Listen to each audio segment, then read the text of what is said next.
حضرت بایزید بسطامی رحمہ اللہ اپنا واقعہ خود بیان فرماتے ہیں۔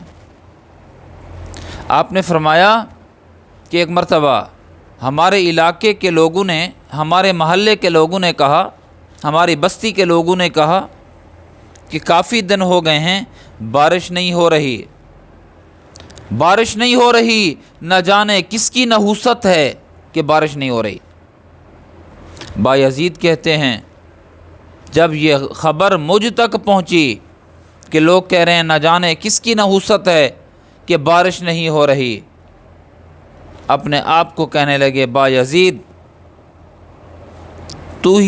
تیرے ہی گناہ ہیں جس کی وجہ سے بارش نہیں ہو رہی۔ اے بایزید تیرے گناہ ہیں، بارش نہیں ہو رہی، بارش نہیں برس رہی، تو نکلے گا اللہ کی رحمت برسے گی۔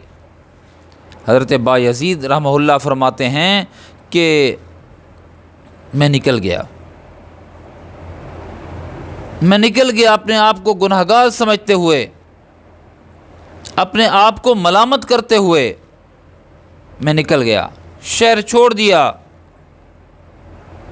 جب میں نے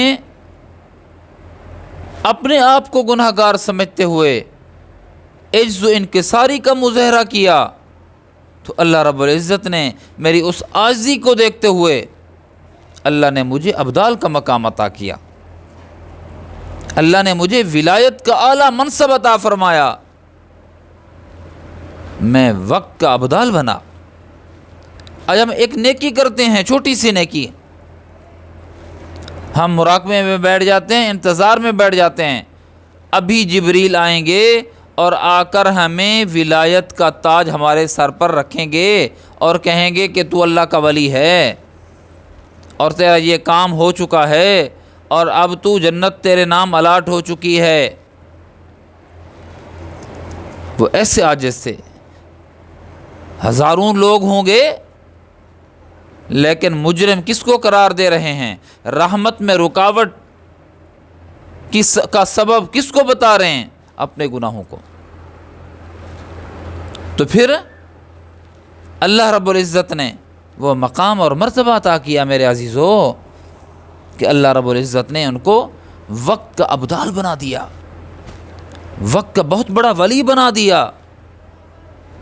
عاجزی ہو، انکساری ہو، اللہ سے مانگنا ہو، اپنے گناہوں کو یاد کر کے بندہ روئے، گڑ گڑائے، معافی کا خواستگار رہے اور سب سے زیادہ قصوروار اپنے آپ کو سمجھے، تو پھر میرے عزیزو کام بن سکتا ہے۔ اللہ رب العزت اپنے دوستی کا تاج ہمارے سر پہ بھی ڈال سکتے ہیں۔ کب؟